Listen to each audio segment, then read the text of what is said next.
My name is Raquel Kessinger. I'm a PhD student in the Organization Studies group here, and I'm presenting my job market paper, Speaking Up and Speaking Out, How Employee Activists Raise Social, Political, and Moral Concerns at Work.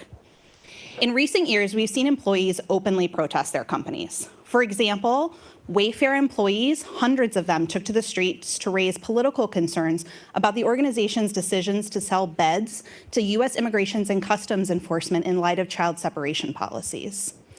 Also in 2019, thousands of Amazon employees took to the streets to raise social concerns about the organization's impact on climate change. And in 2018, nearly 20,000 Google employees walked out to raise moral concerns about the organization's handling of sexual harassment cases. There are two literatures that broadly speak to this phenomenon. The first is the social movements and organizations literature, and the second is the employee voice literature.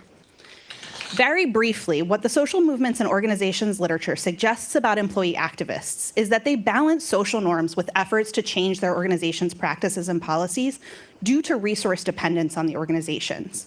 And because of that, we tend to see them mobilize small coalitions, temper their goals, and use influence tactics.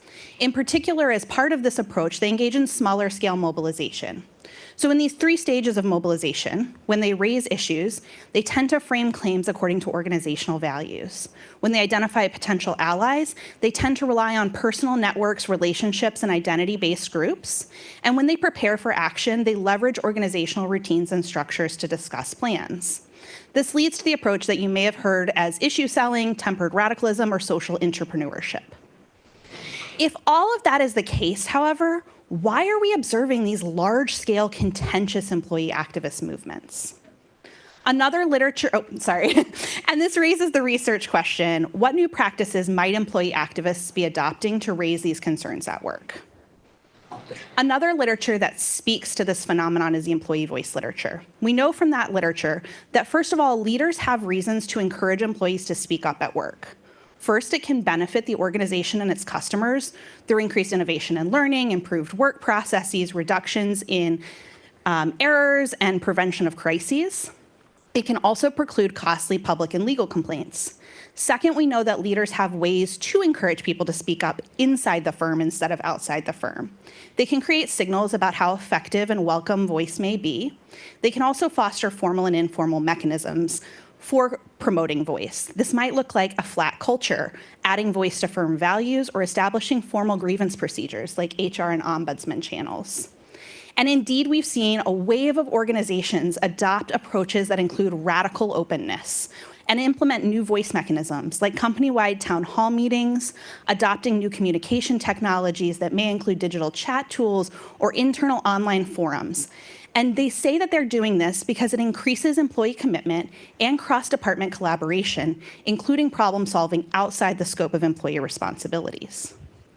Given what we know about employee voice, however, it raises another puzzle in this phenomenon. Why are we observing these large-scale, contentious, and public activist movements within the organizations that are often best known for adopting these radical open approaches? This raises a second research question. When might internal voice mechanisms fail? So with those two research questions in tow, I want to describe a little bit of my data collection effort. I'm going to skip over the analysis, although I'm happy to answer questions about that just for time. I rely on three sources of data for this work. The first is an archival database that I created with the help of some undergraduate research assistants. This pulls on more than 1,000 press articles and documents nearly 200 white-collar employee activism events between 2018 and 2022. It categorizes the tactics they use, the cause of action, managerial responses, and outcomes. From this database, I then searched the press articles for employee activist names and created a second database. We searched on those activist names for public contact information and conducted cold outreach for interviews. Ultimately, I interviewed 52 employee activists across 14 organizations. These interviews averaged about 72 minutes. All but 4 were recorded and transcribed. I also received significant documents with those interviews, including training resources that activists had shared amongst each other. The third source of data that I draw on for this work is a 3-day participation in an employee activist training hosted by Tech Workers Coalition. I was there with their permission and was able to participate in the training sessions that they offered. So in my model, I attempt to tackle these research questions. The first part of my model addresses the question, when might attempts to raise concerns internally fail? Employee activists told me that when these were social, political, or moral concerns, internal voice mechanisms were significantly less effective. They described having a lot of success with work product or work process related concerns, but not so much with these other issues. In the second part of my model, I address the question, what new practices might employee activists be adopting?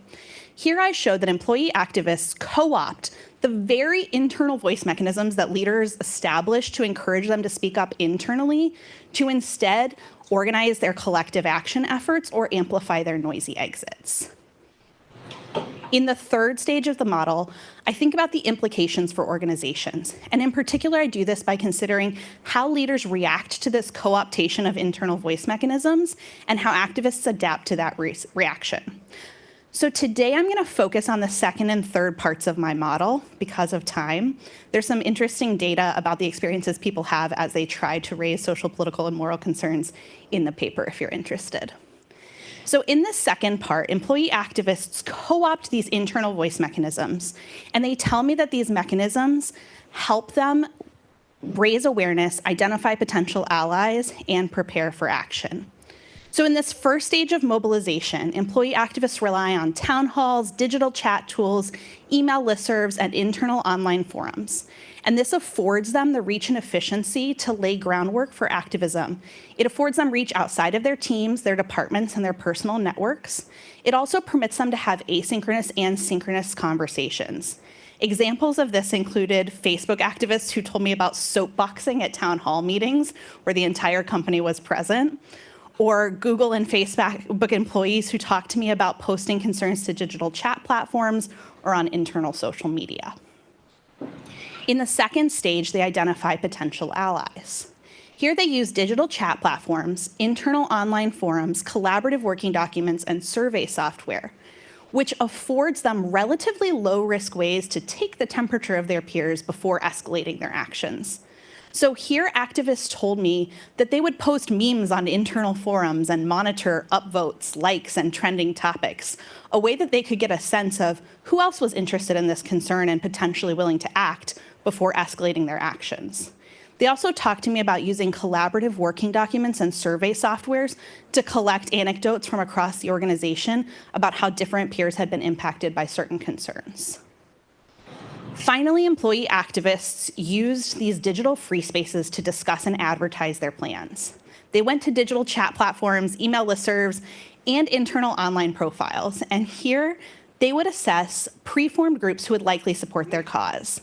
They would also establish signaling mechanisms to show solidarity. For example, Wayfair activists talked to me about targeting left-leaning groups on Slack. Activists at Facebook and Google talked to me about adding profile badges to show people that other people are impacted as well and make it safe to act. There were even humorous and more contentious ways to potentially hack. In addition to mobilizing for collective action, activists often amplified their noisy exits with this tool. Some activists engaged in collective action but grew weary of trying to create change internally and instead created what they called badge posts or sent mass goodbye emails internally. They described this act as rage quitting, the opposite of the phenomenon you might have heard of as quiet quitting, whereby you retain your employment and slowly do less and less work. Here you formally resign your employment but air all of your grievances with your employer. Some activists did not want to lead a movement, or they couldn't rally a coalition. And those activists also talked to me about posting on external social media pages. Those posts often went viral because their peers or peers in other organizations began to like them and promote them and respond. And this attracted mainstream press attention. What's unique about these noisy exits is that these internal voice mechanisms and external social media amplified them dramatically. Employee activists talked to me about creating artifacts of dissent within their organization to encourage other people to speak out. In fact, multiple people told me that when they created their badge posts or sent their mass goodbye email, they linked to previous badge posts and mass goodbye emails to show the pattern. It also may have laid the groundwork for later movements. I spoke to an Apple activist who protested gender discrepancies in remote work allowances and pay. At the time, it didn't occur to her to rally a coalition around her cause. So she didn't. She tried to escalate internally and ultimately engaged in a noisy exit. However, a mere 2 years later, Apple had employee movements around both issues, and she likely laid the groundwork as she gained significant press attention and attention in those circles for raising these issues. In the third part of my model, I talk about how leaders react to this co-optation of voice mechanisms, and in particular, how they restrict voice and response. Leaders often revised values, dropping values around being open or hedging language around farming for dissent. They implemented new internal policies like need-to-know policies, adding moderators to listservs and forums, and limiting conversation around certain topics. And they used these changes to fire organizers. In addition, they hosted fewer town hall meetings, and when they did have town hall meetings, they were much more scripted interactions. Ironically, these restrictions prompted more collective conversation inside of their firms. Employees wondered, why is the company becoming less open? They pointed to examples of being censored inside and debated new policies, again, on these very internal voice mechanisms that they had used to initially spur this collective action. And ultimately, employee activists did attempt to adapt. So while they still relied on internal voice mechanisms for early stages of mobilization, they began moving to more secure platforms for later stages of organizing. People talked to me about moving to Signal, Discord, or even using media intermediaries. Instead of being fired for a leak, you might call a social media influencer who could speak to Bloomberg or the New York Times on your behalf. This was also particularly present in the training that I attended. They talked a lot about when to get off of corporate spaces. So as you can see the full model here, I hope that this work contributes to the voice literature by both speaking to how leaders can encourage people to speak up inside of their firms, potentially motivating them to think about new mechanisms for social, political, and moral concerns, but also by explaining how leaders discourage people from speaking up in their firms. I hope it contributes to the social movements and organizations literature by describing new ways that employee activists are mobilizing and by identifying cultural and political opportunity structures of activism. And broadly, I hope it sparks a conversation about how organizations that have adopted this phenomenon around radical openness may be facing new challenges and actually reverting back to more closed organizational cultures. Thank you so much.